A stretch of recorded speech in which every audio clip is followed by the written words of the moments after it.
G.O.A.T talk, back with another one. So, if you ain't heard, now you're going to hear it. The rumors are Paul George is on the trade block. I've been said this team needed to break up. Ever since they got together, it hasn't been successful. They're a little brother. They can't knock off the Lakers. Injuries has plagued them, so it's overdue. Kawhi Leonard has had another procedure on his knee. They're saying he'll be ready for the start of the season, but you know how that goes. Kawhi Leonard is hard-headed. He come back when he want to. He might come back halfway through the season. During the NBA draft, the Portland Trail Blazers and the New York Knicks, they reached out. They tried to get Paul George, but the Clippers was asking for too much.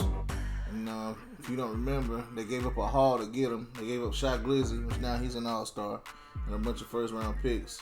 So right now I got 3 of the top teams that I'm going to pick, 2 honorable mentions, so that's 5 altogether. Let's go through the rundown. So coming in at number 3 for me is the Sacramento Kings. They have a great young nucleus. They can use a veteran presence. I mean, you got De'Aaron Fox, you got Malik Monk, you got Sabonis.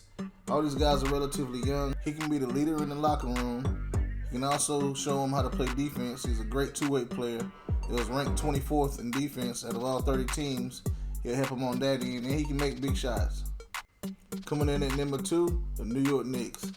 Tom Thibodeau, he has this team coached well. They play great defense. Sometimes they can lack in offense. Jalen Brunson, he's going to come in and give you everything he has every night. But other than that, you can't depend on the other guys. You can't depend on Julius Randle every night. You can't depend on Mitchell every night. And Barrett, you damn sure can't depend on him every night. So bring in Paul George. He's going to play both sides of the ball. He's going to help the defense. Defense is going to get even better. And he's going to bring that offensive consistency. And I think they'll be a great team, even all around. They might have the best starting 5 in the NBA if they can acquire Paul George without giving up the other guys. And this should help elevate Barrett's game, Julius Randle, and maybe Mitchell can get off a little more. And I just like this for the New York Knicks, and I think it'll take them to another level. So number 1, you're defending Eastern Conference champs, the Miami Heat. Yes, Jimmy Butler finally gets some help, and I like it.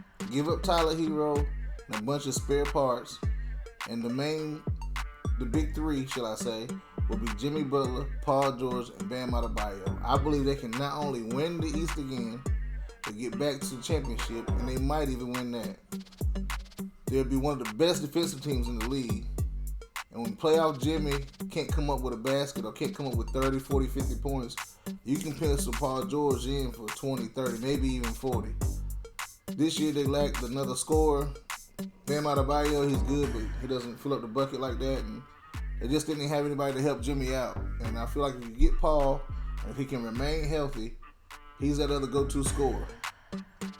They play great defense. They have great defenders. He ain't got to play too much defense. He can spend his energy on the offense, and it's going to be a well-balanced team. That's a nice big 3 for the East. And the way Eric Spoelstra coaches this team and Pat Riley, I can see them getting back to the championship. Another one.